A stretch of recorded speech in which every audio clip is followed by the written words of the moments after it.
திருச்செவி போதுகள் திருச்செவி மூத்த மக்கள் ஒருவரை பார்த்துள்ளேன். இந்த நற்செய்தி பணியை தங்களுடைய ஆண்டவருக்கு உதவி செய்கிறார். ஆண்டவருக்கு நன்றி செய்கிறேன். நற்செய்தி என்பது நல்ல செய்தி. மார்க் 16 உலகத்தை சர்வ சிருஷ்டிக்கும் சுவிசேஷத்தை தெரிவிக்கும். மத்தேயு 28 உலகத்துக்கு போய் இதான் குமார பரிசுத்த நாமத்தினால் நீங்கள் புறப்பட்டு போய் சகல ஜாதியும் சீசராக்கி இதான் குமார பரிசுத்தாவினால் நாமசர்கள் உலகத்தின் முடிவுபடிதான் நான் உங்களோடு இருக்கிறேன். வானத்தின் பூமியிலும் சகல அதிகாரம் என கொடுக்கப்பட்டிருக்கிறேன். 24:47 அங்கேயும் மனிதர்களும் பாவமிக்கும் இயேசு என்பதற்கு சகல தேசத்தாருக்கு அறிவிக்கப்பட வேண்டும். மனத்திருத்தல் விட்டல் இது சகல தேசத்தாருக்கு அறிவிக்கப்பட வேண்டும். யோவான் 20:20 சொல்றாரு, பிதா என்னை அனுப்பின போல நான் உங்களை அனுப்புகிறேன். மத்தேயு 10:8 சொல்றாரு, நீங்கள் போய் மரித்தோரை எழுப்புங்க, வியாதியுள்ள மக்களை சரி பண்ணுங்க, குஷ்டரோகிகளை சரி பண்ணுங்க, பிசாசுகளை திரட்டுங்கள், இலவசமாய் குற்றங்கள் இலவசமாய் கொடுங்கன்னு சொல்றாரு. மோசே அந்த 70 பேரை கூப்பிட்டு அனுப்புறாரு. நீங்க போய் சொல்லுங்கப்பா, அந்த ஆண்டோடு உன்னதப்படியே பெற்ற நன்மையை நாம் பிறருக்கு அறிவிப்பது, பெற்ற நமக்கு ஆண்டவர் இறங்கி கொடுத்த நன்மையை நாம் பிறருக்கு அறிவிப்பதுதான் இந்த நற்செய்தி பண்டிகை. அதுதான் மார்க் 5 லேகியன் சொல்றாரு. லேகியன் சொல்றார், புத்தி தெரிந்தவராய். அதுக்கு நான் எப்படின்னா மென்டலா இருந்தா, ஆடைகள் தவிர்த்திருந்தா. அதுக்கு நான் எப்படி இருந்தா ஆடைகள் இல்லாம இருந்தான். அவன் குடியிருப்ப எங்க இருந்தது? சுடுகாட்டுல. நம்ம ராத்திரி 12 மணிக்கு எங்க போக மாட்டோம்? சுடுகாட்டுக்கு. சிச்சி சுடுகாட்டு வீடு பக்கத்துல இருக்கு, தெரியல. கிராமத்துல இருக்க சுடுகாட்டுக்கு போனா அங்க நம்ம ஆடுவோம். அங்க ஒரு முள்ளு மரம் நீளமாக ஆடுவோம். வெயில் ஆடு போறேன்னு அதுல அடிச்சு வச்சு செத்து எத்தனை பேர் இருக்கா? பனம்பழம் பறக்க போறோம்னு பனம்பழம் பறக்க போய் கொத்துன்னு பனம்பழம் விடும். பனம்பழத்தை போய் உளுந்துட்டு போய் பார்த்தா பனம்பழம் இருக்காது. அப்படியே பால் கிணத்துல செத்தவங்க நிறைய பேர் இருக்கா. எங்க ஐயாவே சொல்லியிருக்கிறார், ராத்திரி 12 மணி வரையும் நண்பரோட பேசிக்கிட்டு இருந்தாராம். ராத்திரி 12 வரையும் அவரும் நண்பரும் வாலிப பருவத்துல காலையில 4 மணிக்கு பனம்பழம் கீழே படுத்து விடுப்பான். பனம்பழத்தை எடுத்தா ஊச்சி சாப்பிடுவாங்க. அதான் உணவு. அரிசி இல்லை, கோதுமை இல்லை, மழை இல்லை, தண்ணி இல்லை, ரொம்ப வறட்சி. 200 வருஷத்துக்குள்ள பனமரம் ஒரு 3 வருஷம் 2 வருஷம் மழை இல்லைன்னா காலம். அந்த பனமரம் பழுத்து விட்டுருப்போம். அதை எடுத்தாது அவிச்சி அதை வெட்டி அதுல இருக்கிற சாப்பிடுவாங்க. அது அவ்வளோ டேஸ்டா இருக்கும். ஆனா நிதானமும் சாப்பிடணும், பழுக்குள்ள போயிடும், நாளா இருக்கும். அது ஒரு உணவு, உன்னத உணவு. இன்னைக்கு நிறைய பேருக்கு தெரியாது. இன்னைக்கு அது எல்லாமே அதுல கொட்டை போய் அது போட்டா கிழங்கு வருது. கிழங்கு போய் உங்களுக்கு கொட்டை எடுத்து கவுனு, அந்த கொட்டையை எடுத்து எரிச்சா விறகு, எல்லாமே அதான் பனைமரம். உயர்ந்த பனைமரம்னு சொல்றான். அப்படி அந்த பனைமரத்தை எடுத்து அவிச்சி சாப்பிடுவாங்க. தூள் தான் வெட்டி வச்சு கொடுப்பாங்க, சாப்பிடுவாங்க. உணவு காலை உணவோ மதிய உணவோ இரவு உணவோ வழி இல்லை. நல்ல ஹை புரோட்டீன் அது. அப்படி பனமரம் விறகு இருக்கும். ஒரு நாள் சொன்னாங்கன்னா அது 12 மணிக்கு குளக்கரையில் உட்காந்து 2 பேரும் பேசிட்டு இருக்காங்க. நிறைய 3 மணிக்கெல்லாம் பேர் விடுறா. என்கிட்ட வந்துடா தானியது இல்லை அம்மாட்ட அவங்க நண்பர் பேர் சொன்னா எனக்கு தெரியல. இது சொல்லி எங்கள் அப்பா இருக்கு 40-30 வருஷம் இருக்கும். என்னுடைய 56 வயசு, 55 வருஷத்துக்கு மேலே இருக்கும். அதே மாதிரி காலையில் வந்து எழுப்பியிருக்காரு. தோல்ல சாதத்தை தூக்கி போட்டாரு. போய்கிட்டு இருக்காரு. முன்னாடி அவர் போறாரு, பின்னாடி போறாரு. போய்கிட்டே இருக்கும். காட்டுக்குள்ள போயிட்டாங்க. பனமரம் பொத்துன்னு வருது. போய் பார்த்தா பனமரம் இல்லை. இன்னொரு இடத்துல பொத்துன்னு உள்ள சத்தம் கேட்கு. அங்க போய் பார்த்தா அங்கேயும் பனமரம் இல்லை.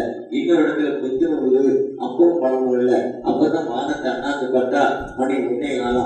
அப்ப செல்லு இல்லை, வாட்ச் இல்லை. இப்பதான் செல்லு எல்லாமே அட்வான்ஸ் ஆயிடுச்சு. டார்ச் லைட்டு செல்லு எல்லாமே கையில் வந்துச்சு. அன்னைக்கு டார்ச் லைட்டும் கிடையாது. வானத்தை அண்ணாந்து பார்த்தா அந்த நிலவு இறங்கிற வச்சு மணி போய் அப்ப நீதானா கரெக்டா நாட்டு வீட்டுக்கு வந்துட்டு திரும்ப 4 மணிக்கு வந்து எழுப்புனானா? யார் எழுப்பிட்டு போனா?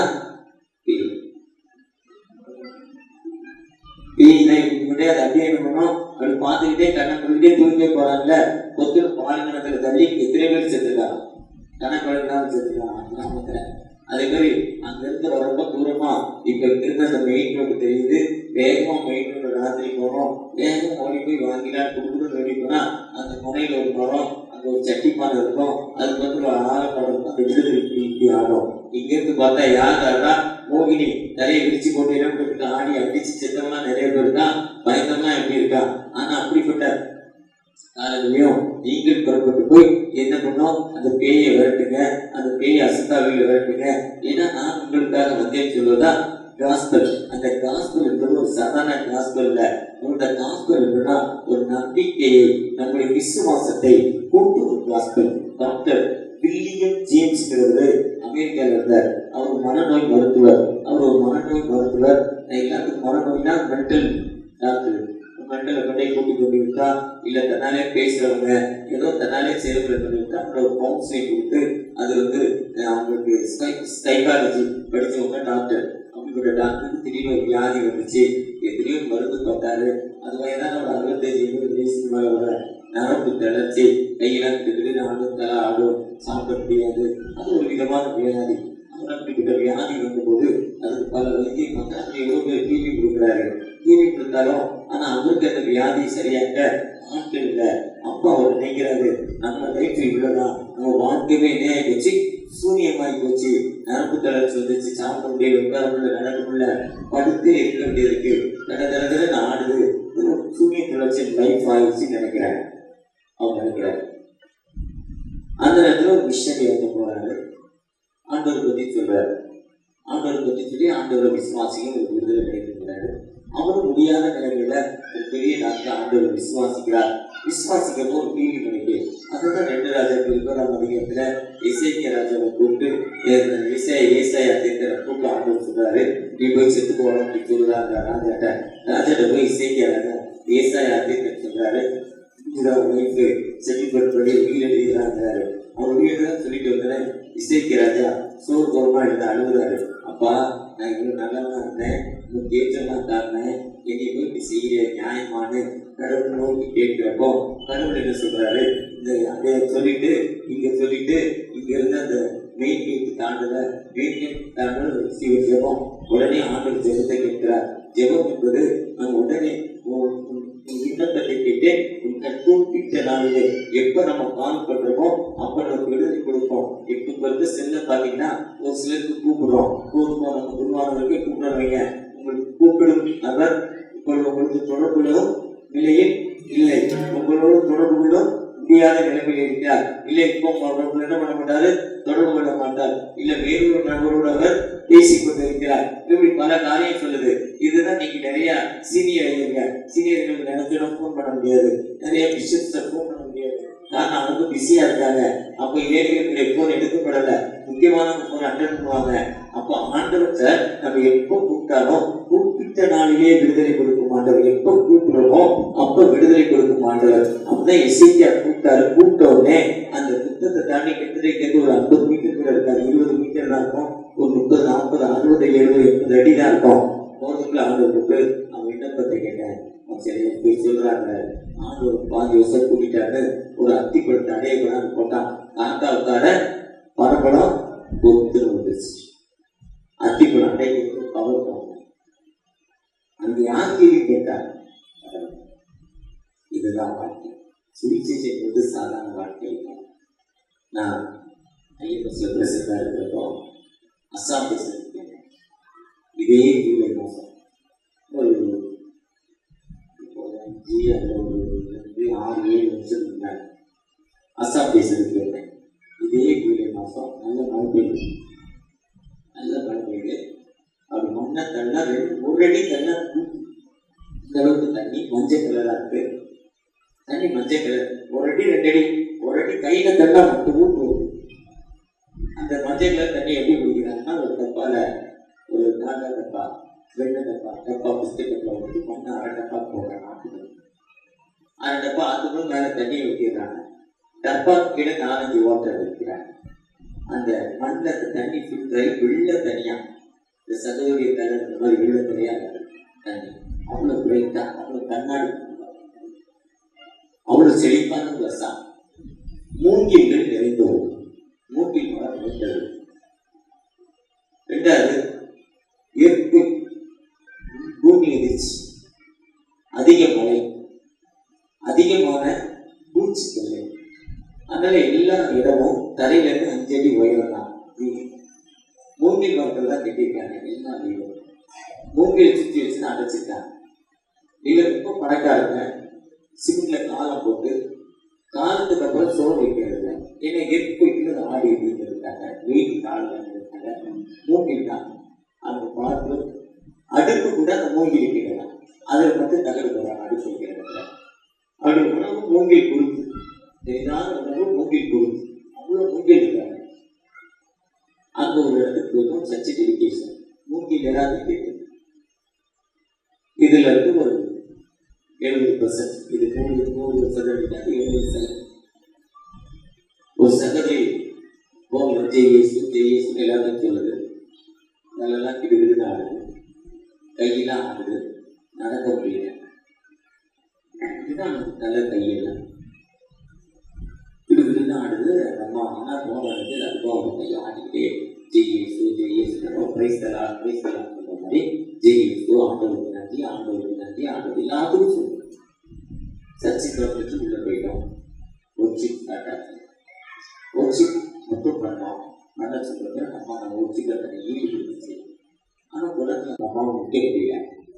அதை பிடிச்சுட்டாங்க. வேற நரம்பு தளர்ச்சி ஃபுல்லாக வெயில் நரம்பு ஆடுகிறது. உட்கார முடியல, படுக்க வைக்கணும்.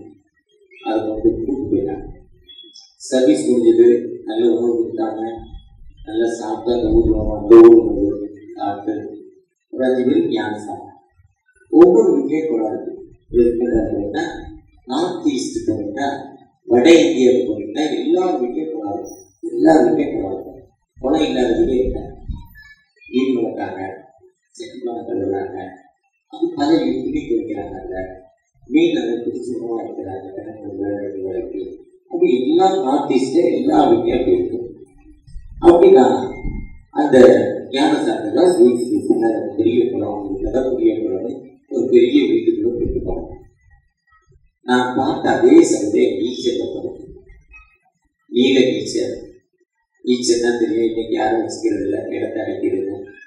எங்கள் ஐயா குறைய வச்சிருந்தாரு, இப்போ வச்சுக்கல. அதை விரிச்சு மட்டும் வைக்க கஷ்டம். அதுலேயும் 2 அகலமாக கப்பு இருக்கும். அவங்க 2 காலை திருப்பி வச்சு அதில் கம்பர்டபுளாக இருக்கும். அப்படி நீச்சல் நம்ம படுத்து எங்களை பார்த்தோன்னே எனக்கு வெயில் இருக்கு, தோக்கப்படுது. அந்த விஷயம் பிடிச்சி உட்காருக்கும். அப்போதான் இந்த அம்மாவுக்கு என்ன ஆச்சுன்னு கேட்டால், இந்த அம்மாவுக்கு ஒரு விதமாக நரம்பு தளர்ச்சி. இந்த நரம்பு தளர்ச்சி நிமித்தம் அந்த அம்மா எடுத்து கொஞ்சம் கூட நடக்க முடியாது, நிற்க முடியாது. பாத்ரூம் கூட நம்ம போக முடியாத நிலைமை, அநேக நேரத்தில். ஏன்னா ஒண்ணுமே செய்ய முடியாத நிலைமை. அந்த நேரத்துல இந்த மிஷனரி வந்து சாதாரண மிஷன் எப்படி பண்ணியிருக்காங்க. மோட்சி டாக்டர்ஸ் இல்லை, டாக்டர் டிஜிபி இல்லை, சுவீட் இல்லை, இங்கே கொண்டு போனால் அந்த சிப்பிக்கு போகிறாங்க. இந்த மிஷனரி அந்த விசுவாசத்தோடு ஏற்றுக்கொண்டு இதை காலையில இருந்து ஒவ்வொன்றும் பிள்ளைகளை படிக்க அனுப்புது. 4 வருஷம் படுத்த படுக்கைக்கு எண்ணிக்கிட்டே ஒரு சகோதரி இன்னைக்கு காலையிலிருந்து பிள்ளைகளை ஸ்கூலுக்கு அனுப்புறது சமைக்கிறது நடந்து ஸ்கூலுக்கு வருது. அப்படி வந்தால்தான் இந்த நம்ம சர்ச்சை டெடிகேட் பண்ணோம். அந்த அம்மா சொந்த இடத்த ஐஎம்எஸ்க்கு எழுதி கொடுத்து ஐஎம்எஸ்க்கு சர்ச்சை கட்டியிருக்காங்க. அவர் சாட்சி சொன்னார், ஒரு இடத்துல காஸ்பல் அதுதான் ஆண்டவர், அதுதான் நமக்காக, நம்முடைய பாவங்களுக்காக, ஏசாயா 53 நம்முடைய வீடுகளுக்காக அவர் ஒதுக்கப்பட்டாங்க. ஊசியா ராஜா வாழ்ந்த வருஷத்துல ஆண்டவர் ஆலயத்து வஸ்திர தொங்கலை நான் நிறைவேற்றார். அவர் கேட்ட யாரையும் யார் நிமித்தமாக ஏன்னா அதுதான் இவரைய பதிவு அன்பு சகோதர சிநேகிதம். நான் ஒரு காலத்தில் லேயரை போல இருந்தேன். அந்த பேயை நான் அடிபட்டு இருந்தேன். இன்னைக்கு இந்த கிராமத்தில் பேயை பற்றி நான் சொல்ல முடியுமா? இன்னைக்கு அந்த பேயோட நடுக்க இருக்கா? இன்னைக்கு அந்த பேயில செத்து போனா, அடிச்சு செத்து போனா அப்படிங்கிற அந்த நடுக்க இருக்கா? இல்ல செய்தினர் பண்ணி செத்து போனதெல்லாம் குறைஞ்சிருச்சு. ஏன்னா கடவுளுடைய பயம் அதிகம் வந்துருச்சு. நாம் அந்த சகோதரன் பிறந்த அந்த சகோதர சிநேகிதர் நம்ம மேல இருக்கா? யாரும் எனக்கு வேணும், யார் நிமித்தமா நீங்க போகப்பா. நான் அதுதான் மார்க்கு 16 நீங்கள் உலகெங்க போய் சர்வ சிருஷ்டிக்கும் சுவிசேஷத்தை அறிவிங்கள். செல் சொல் ஓ அனுப்பப்படாவிட்டால் எப்படி ரட்சிக்கப்படுவார்? ரோமர் 10. இஸ்ரவேல் ரட்சிக்கப்பட வேண்டும். அதுதான் என் மன விருப்பத்தின் நோக்கம். இதயத்தில் விசுவாசிக்கணும், வாயினால் அறிக்கப்படணும். ஆண்டவர் உயிரோடு எழுப்பிவிட்டார். அவர் உயிருள்ள கடவுள். அந்த நம்பிக்கை நமக்கு வரணும். என் கடவுள் பேசக்கூடிய கடவுள், என் கடவுள் என் விண்ணப்பத்தை கேட்கக்கூடிய ஆண்டவர், என் கடவுள் எனக்கு தேவையை சந்திக்கும் ஆண்டவர். எனக்கு என்ன வேணுமோ ஏற்ற காலத்துல ஏற்ற நேரத்துல எனக்கு தேவையை கொடுக்கும் ஆண்டவர். நம்ம எப்போ என்ன கேட்கிறோமோ கேட்கிறோம். ஆனா எப்போ கொடுக்கணும் நமக்கு என்ன பண்ணும் தெரியும். எப்போ என் மகனுக்கு நான் கொடுக்கணும்னு தெரியும். ஏற்ற காலத்துல ஏற்ற ஏற்ற வேலையை செய்ய மாட்டவர். சகோதரர் திருச்சி டெவலப் பண்ணிட்டு பேசிட்டு இருக்க எப்போ முயற்சி பண்ற கடவுளை சித்தர் தான் என்ன நடக்கும். வச்சுக்காரு 2 கோடி வச்சுக்காரு. ஆனா ஆண்டுடைய சித்தம் ஒண்ணு வர்றப்ப எப்படி வரும்னா, அந்த ஆப்பிரிக்கால ஒரு பொண்ணு கல்யாணம் பண்ண போனா 4 பசுமாடு கொடுப்பாங்க. 4 பசுமாடு. அப்பதான் அந்த பொண்ணை கொடுப்பாங்க. அந்த பொண்ணை பார்த்தா அந்த பொண்ணு கருப்பாங்க. நீங்களும் எப்படி இருப்பாங்க? கருப்பா இருப்பாங்க. கண்ணு 2 இருக்கும், உதடு வெள்ளையா இருக்கும், தலைப்படி சுழியா இருக்கும். இது அந்த குறிப்பிட்ட ஒரு பொண்ணுக்கு பசிக்கமா இருக்கும். ரொம்ப கருப்பா, உதடுலாம் விரிச்சிருப்பான், அபூர்வமா இருக்கும். எத்தனையோ பேர் வந்து அந்த பொண்ணை பார்த்தாங்க. இன்னும் பேர் பார்த்தாங்க. ஒருத்தரே கிடையாது. அவங்க பசுமாடு கூட வேணாம்பா, நீ கொண்டை கூட்டிட்டு போனாங்க. அதெல்லாம் அது கூட வேண்டாம், நான் பசுமாடு சும்மா கூட தர பொண்ணு வேண்டாம். அதான் உண்மை. ஆனா அந்த அம்மா ஜெபம் பண்ற நேரத்துல ஒருத்தர் வந்து 8 பசுமாடு கொடுத்து சத்து ஒரு காலம் பண்ண மாட்டாரு. இதயத்தில் விசுவாசிக்கணும். அதுதான் விசுவாசம் நம்பப்படுற உதயம். எபிரேயர் 11 மேகம் போது எட்டத்திலான சாட்சிகளை சூழ்ந்திருக்க. அதான் எபிரேயர் 11. சகோதர சிநேகிதம், அவங்க மேல ஒரு அன்பு, லவ், அந்த லவ், அந்த அன்பு தான் மிஷனரிகள் மத்தியில வந்தாங்க. நான் மத்தியில வந்து எப்படி இருந்தாங்க? அதாவது தென்னிந்தியாவின் அப்போஸ்தலர் யாராவது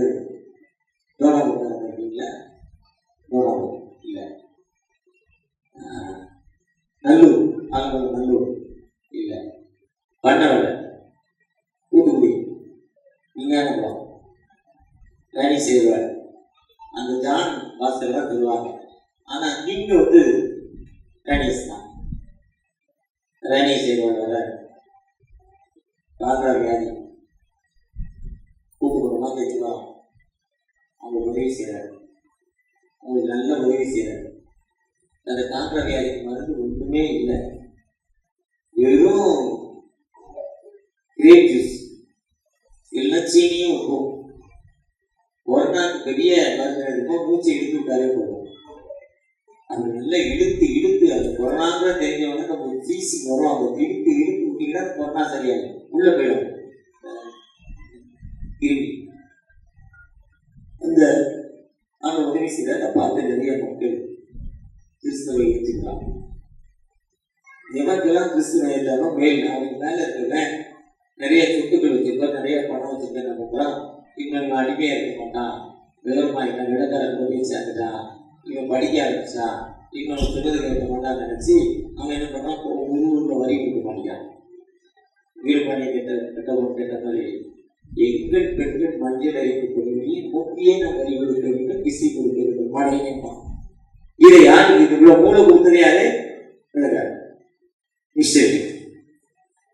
அப்படி அவன் கேள்வியை கருத்தா உடனே எவெல்லாம் கிறிஸ்தவன் அவன் தலையை விட்டான், கையை விட்டான், காலை விட்டான், ஊருக்குள்ள சேர்க்கல, பொருள் கொடுக்க மாட்டான், ஊருக்கு இடத்துல தண்ணி கொடுக்கல. இதெல்லாம் பண்ண விட விஞ்ஞானபுரம், தூத்துக்குடி, நல்லூர் இதெல்லாம் நடந்த சம்பவம். உடனே இந்த எவனுமே கிறிஸ்தவத்துக்கு வர மாட்டேங்க, பொண்ணு கொடுக்க மாட்டேங்க, வேலை கொடுக்க மாட்டேங்க, பணம் கொடுக்க மாட்டேங்க, ஊர் தண்ணியை கொடுக்க மாட்டேங்க, ஊருக்குள்ள நடக்க மாட்டேங்க, ரொம்ப தொல்லை பண்றாரு. நம்ம எவனுமே வரல. உடனே என்ன பண்றாரு, ராணிசேகர் ஒரு லெட்டர் எழுதுறாரு. அவங்க ஒரு குறிப்பிட்ட பெரிய அமௌண்ட் அனுப்புறாங்க. அந்த குறிப்பிட்ட பெரிய அமௌண்ட்டை வாங்கி அவங்க 100 ஏக்கர் 50 ஏக்கர் இடத்தை காட்டு விளைங்கிற இடத்தை வாங்குறாங்க. விளைனா விவசாயம் பண்ண இடத்தை வாங்கி வீடு நாடினாங்க. கிறிஸ்தவம் 5 சென்ட். அப்படித்தான் நாசிரியர் மாறிச்சு. நாசிரியத்தை ராணி செய்வாங்க இன்னொரு. அப்படிதான் நல்லூர் மாறிச்சு. ஆலங்குளத்தில் நல்லூர். அப்படிதான் கோணாவூர் மாறிச்சு. பண்ணவில மாறிச்சு. எவெல்லாம் கிறிஸ்தவம் 5 சென்ட் எல்லாம் அவங்க பார்த்தான். இவன் யாருன்னு பார்த்தான். அவனுக்குள் இயேசு இருப்பதை அறிந்தார்கள். இயேசுங்கிற ஒரு கற்பானை, இயேசுங்கிற ஒரு ஜீவன், இயேசுங்கிற ஒரு உயிருள்ள வாழும் கடவுள், கொடுக்கும் கடவுள் அவங்களோடு இருக்கிறார். நாங்கள் அந்த ஆண்டவரை ஏற்றுக்கொள்கிற ஒரு இதுதான் கஷ்டம். இந்த முறையில் மீது இயேசு ரசிக்கிறார், இயேசு சுகம் அளிக்கிறார், நிலைத்திருக்கோம் ஏற்றுக்கொள்ள மாட்டாங்க. ஆனால் அந்த கிராமத்தில் கூப்பிட்டு அந்த பிள்ளைகளுக்கு பிஸ்கட்டை கொடுத்து ஒரு உணவு கொடுத்து ஒரு கதையை சொல்லி அந்த பிள்ளைக்கு ஒரு நோட்டை கொடுத்து ஒரு பேக் கொடுத்து பாருங்க. அந்த கிராமத்தில் நீங்கள் போனோன்னு இப்போ கொடுத்த சிஎஸ்சி சர்ச்சை எங்கள் சர்ச்சை பேருனது இந்த சர்ச்சில் வந்துட்டாங்க எல்லாரும் பண்ண முடியும். இதுதான் கஷ்டம். இதனுடைய பிராக்டிக்கல் லைஃப்ல நான் தினமும் பார்க்க இன்னைக்கு கூட ஒரு ஊருக்கு போறேன். இவங்க ஒவ்வொரு நாளும் ஒரு கிராமத்துல செய்யக்கூடிய ஒரு வேலை. இதைத்தான் மிஷினரிகள் செஞ்சாங்க. இந்த மிஷினரி தான் யாரை எனக்கு யார் நம்ம காஸ்பல் என்பது அதுதான் காஸ்பல். காஸ்பல் என்பது நாம் எப்படி செய்கிறோம், யார் அதான் சகோதர சிநேகிதங்கிறாரு. அதுதான் நீங்கள் உலக சர்வ சிருஷ்டிக்கு போய் சொல்லுங்கிறாரு. அஸ்வின் தம்மையார் சாராட்டுக்கு காலேஜை பத்தி ஐயா சொன்னாரு. 5 வருடம் நான் செக்ரட்டரியா இருக்கிறேன். 4000 பிள்ளைகள் படிச்சாங்க. நான் படிச்ச காலம் இல்லை இருக்கிறத இந்தியாவில் ஒரு பெரிய காலேஜ் சாராட்டுங்க. திருச்சி நம்ம WCC MCC இதுதான் நம்ம சென்னை பேருக்கு இருக்க வேண்டியது. ஆனா சூழ்நிலை காரணமா நம்மோடு இல்லாம அது தனி ஒரு போர்டா மாறிடுச்சு. போர்டு ஆனா நல்ல வேலை செய்யணும். அதே மாதிரி சாராட்டங்க அது ஃபர்ஸ்ட் பிரின்சிபல் அஸ்வின். 5 பேர் தான் ஸ்டூடெண்ட். எத்தனை பேர்? ஒருத்தர் 2 பேர் தான் டீச்சர். வெள்ளக்காரங்க நம்மூர்காரங்க கை நாட்டி பொம்பளைங்க யார் படிச்சாங்க வீட்டை விட்டு வெளியே வர மாட்டோம். வீட்டை விட்டு வெளியே வர மாட்டோம். அந்த அம்மா வச்சு மிடி இந்த புட்டுக்கு மேல போடுறாங்கல்ல அதுதான் மிடி. அதை பொண்ணு திட்டு ஒரு கையை மீட்டு அனுப்பி வருவாங்க. அப்போ ஒரு பிளைட்டு ஒரு கண்ணு தெரியாத ஒரு மனிதர் ஆலோசனை கொடுக்குறாங்க. அன்னைக்கு நான் சொல்வது கிட்டத்தட்ட 120 ஆண்டுகளுக்கு முன்னால் நடந்த சம்பவம். 125 ஆண்டுகளுக்கு முன்னால் நடந்த சம்பவம். அன்னைக்கு காலனா அரையனா காலம். இந்த காலனா அரையனா காலத்துல ₹1 ₹10 டாலர் எடுத்து கொடுக்குது. தமிழ் தெரியாது ஒரு பிள்ளைக்கு கேட்கிறேன், என்ன இது பேப்பர் வச்சுக்கோ, எனக்கு தேவை நீ டீச்சர் நீ டீச்சர் நீ டீச்சரால எத்தனை பேருக்கு சொல்லி கொடுக்குற? 7 பேருக்கு பால் கொடுக்குற. நீ இது பணமா இருந்தாலும் எத்தனை நாள் நான் இதை சாப்பிடுவேன், எத்தனை நாள் சாப்பிடுவேன் வச்சுக்கோன்னு சொல்லிட்டு அதை கேட்குமா நம்ம அழுதி சாப்பிடுவேன். அப்படியே ரிட்டர்ன் இல்லை கேட்டேன். அப்படியே ரிட்டர்ன் போய் அந்த பிரெயின் எழுத்துல படிச்சுதான் அது பிஎட் படிச்சு டாக்டரேட் வாங்கிச்சான். அந்த பிரெயின் எழுத்துக்களை வாங்கி படிச்சு அந்த பிரெயின் எழுத்துக்களை அதுதான் 25 ஏக்கர் அந்த பழைய தாண்டினா பிளேஸ் இருக்கும். அன்னைக்கு காடு அடையாளம் தெரியாதா? இந்த அம்மா மறந்து நடந்தே போயிருவான். ரொம்ப தூரம் 3 கிலோமீட்டர் வந்து 6-7 கிலோமீட்டர் போயிருவான். அதனால பெரிய கல்லை போட்டு சுண்ணாம்பு தெளிச்சு வச்சாங்க. அந்த இடம் தெரியாது. 25 ஏக்கர் இடம் வாங்கி இன்னைக்கு பிளைட் ஸ்கூலு. அவங்க அம்மா எந்த டைசிஸ் பேரையும் எழுதி கொடுக்கல. ஏன்னா இவங்கெல்லாம் வித்து கூர் போட்டுவான்னு எந்த டைசிஸ் பேரையும் கொடுக்காம அந்த பிளேட்டு பேர்லயே எழுதி வச்சிச்சு. அதை யார் இருக்குது யாருக்கு முடிக்கிறோம்? அந்த மேல்நாட்டில் படித்தவங்க தன் வாழ்க்கையை குறித்து கொண்டதெல்லாம் நீங்கள் நம்ம இன்னைக்கு கரியர் பிளாக் பண்ணி வீழ்ச்சிட்டு இவ்வளோ பக்கம் உட்காந்துருக்காங்க.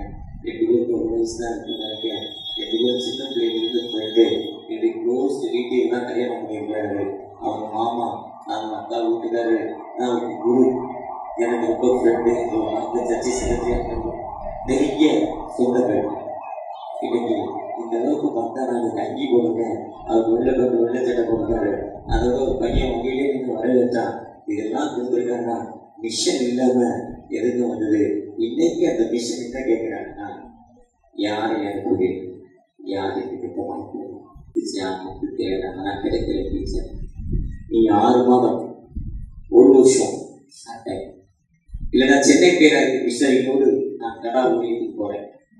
மாதத்தில் ஒரு முறை, வருஷத்தில் 4 முறை 5 முறை போறேன். மிகவும் பின்தங்கின மக்கள், மோஸ்ட் ரொம்ப பின்தங்கிட்டாங்க. 28 வயதுக்கு ஒரு பெண்ணுக்கு 7 பிள்ளை.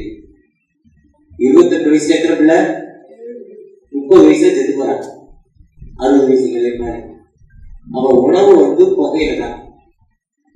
புகையில போட்டு போட்டு சோறு சாப்பிடாம குடெல்லாம் ஒட்டி போய் வயரெல்லாம் ஒட்டி போயிடும். இன்னைக்கு நான் சொல்வது சென்னையிலிருந்து 60 கிலோமீட்டர் வருகிறேன். நம்ம சென்னை பேராய்க்கிற மிஷனரிகள் அர்ப்பணிப்போடு பணி செய்து கொண்டார். இங்க யாருக்கு காத்து சொல்வது? இதுதான் அனுப்பப்படாத நாம கொடுத்தாங்க. அவங்க எப்படி காசு கொடுக்க முடியும்? நாம் அவங்களுக்கு என்ன கொடுக்க போறோம்? அதுதான் அந்த பேராய்க்கு சார்பாக வருஷத்துல ஒரு மிஷன் சேவை கொண்டாடி. மிஷன் சேவை போது நமக்கு அந்த காக்காட்டு கேட்பேன், அப்பாட்டு கேட்பேன், ஒரு மாப்பிட்டு கேட்பேன். இல்லை அவங்க எங்களுடைய தாத்தா எங்கள் ஐயா சொல்லியிருப்பாங்க, எங்கள் ஐயா எங்களுக்கு சொல்லியிருப்பாரு. அதை கேட்டு நாம இன்னைக்கு என்ன சொல்றோம்? எங்கள் ஐயா பேரு தாத்தா பேரு மகாலிங்க நடார். இறக்குறப்ப மாசலாமணி மகாலிங்க மாசலாமணியை மாறுற எப்படின்னா அந்த கோயிலுக்கு போய் ஆடுவாராம். ஸ்வீட் ஒரே நேரத்தில் 10 ஆண்டுகளுக்கு குடிப்பார். அவர் இடது வயது அதில் ஆட்ட கொண்டே கடிப்பார். அவர் உரி வாங்கி கொண்டார். 15 அடி வயதுனார். அவருக்கு மேல கோழியில சகசம் 200 அடி மேல போவான். 50 கோழி 100 கோழி அது குடிக்கு ஒரே டைம் ஒரே ஒரு நாள்ல அந்த அந்த வில்லு பாட்டு நடக்கும். தனியாக தெரியும் எங்கள் ஊர் எப்படி இருக்கு. எனக்கு அப்பா சொல்லியிருந்தார், எங்க வீட்டுக்குள்ள போட்டு கட்டிடுவாங்க. இந்த பெரிய சோர்ல பெரிய கட்டில, ஆனா அதெல்லாம் தூக்கி ஆடுவாங்க. போகக்கூடாது நினைச்சு கட்டிட்டு பாரு இந்த ஸ்வீட் வருங்க.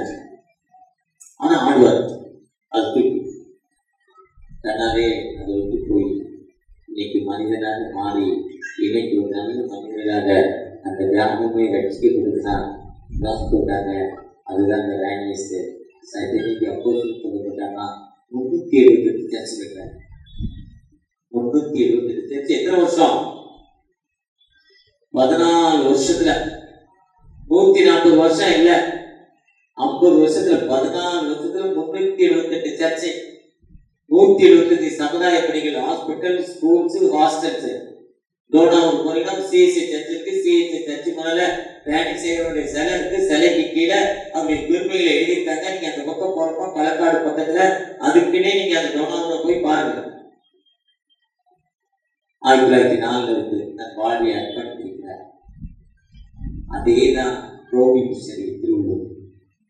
நீங்க திருவள்ளூர் மாவட்டத்தில் போனீங்கன்னா எங்க பார்த்தாலும் திருச்சபை, சிஎஸ்சி திருச்சபை, பிஎஸ்சி திருச்சபை, முத்துரன் திருச்சபை, பெட்டிகாஸ்து ஊருக்கு 5 பெட்டிகாஸ் திருச்சபை அதே கடை எல்லாம் கோவி மிஷனை அர்ப்பணிப்பு.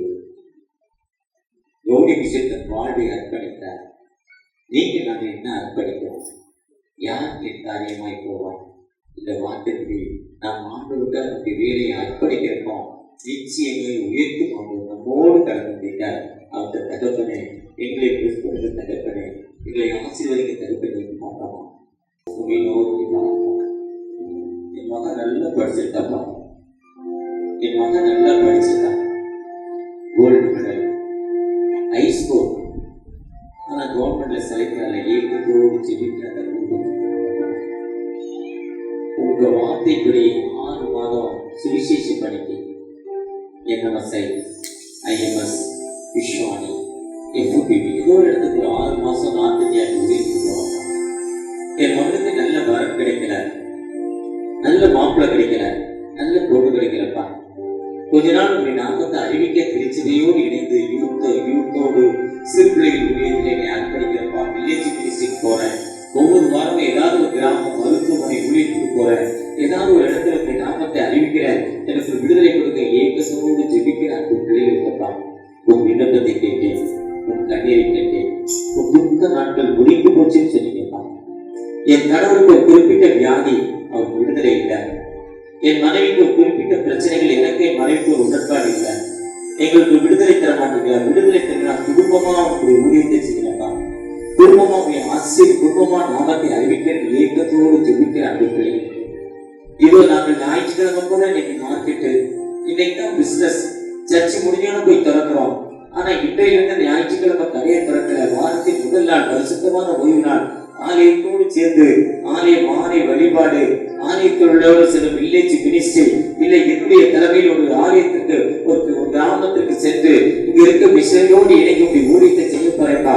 அப்படி ஊழியத்தை செய்யறதை நீங்க ஆசீர்வதிப்பீங்கன்னு அர்ப்பணிப்போடு ஜெபிக்கிற அந்த பிள்ளைகள் மத்தியில உங்களுடைய பிரசனம் யாரெல்லாம் ஒப்பு கொடுக்கிறாங்களோ, தன் தேவைகளை நினைத்து, அண்ணான் தன் தேவைகளை நினைத்து தன் பிள்ளையை ஊழியத்துக்கு ஒப்பு கொடுக்க ஜெபிக்கும் பொழுது அவளை அண்ணாலை ஆசீர்வதித்த தகப்பன் யாக்கோபு ஜெபிக்கும் பொழுது யாக்கோபுடைய ஜெபத்தை ஏற்றுக்கொண்டு எட்டத்தையான ஆசீர்வதித்த தகப்பன் அல்லவா. ஒரு விஷயம் கூட யாரெல்லாம் உங்களை நோக்கி அர்ப்பணிப்போடு தகப்பனே, இப்படிப்பட்ட அர்ப்பணிப்போடு ஜெபிக்கிற, இந்த வேண்டுதலோடு ஜெபிக்கிற, எனக்கு விடுதலை தர பண்ணிக்கலாம், ஏக்கத்தோடு கண்ணீரோடு ஜெபிக்கிற அன்பு பிள்ளைகள் மத்தியில உன் விண்ணப்பத்தை கேட்டு, உன் கண்ணீரை கேட்டு, உன் துக்க நாட்கள் முடிந்து போச்சுப்பா. ஒரு விஷயம் கூட பண்ணுவாய், ஒவ்வொருவரையும் ஆசீர்வதிக்க தயவு தகப்பனே, ஒவ்வொருவரையும் ஆசீர்வதிங்க, ஒவ்வொரு பிரசனம் வரட்டும் தகப்பனே, உங்களுடைய திரும்ப வரட்டும் தகப்பனே, ஒவ்வொருவரையும் பிளஸ் பண்ணுங்க. யாரெல்லாம் என்ன தேவையோடு என்ன கண்ணீரோடு உங்களை நோக்கி பார்க்கிறாங்களோ அந்த மக்கள் மத்தியில உங்களுடைய பிரச்சனை இறக்க வேண்டுமா, உங்களுடைய இறக்கம் இறக்க வேண்டுமா, விசேஷமா நீர் ஆசீர்வதிக்க போற தயவுக்காக இந்த மிஷன் பெஸ்டிவலில் இப்படி ஒரு அர்ப்பணிப்போடு இந்த மிஷனுக்காக எங்களுடைய பேராயக்கூடிய மிஷனுக்காக பேராயோடு இணைந்து தகப்பனே, உன்னோடு இணைந்து உலகத்தில் ஒவ்வொரு மிஷனோடு இணைந்து அர்ப்பணிக்க போறேன், எனக்கு ஒரு கிருபை தரமானீங்களா? ஏக்கத்தோடு ஜெபிக்கிற பிள்ளைகள் மத்தியில உங்க பிரச்சனை இறங்கி ஆசீர்வதிக்க போற தயவுக்காக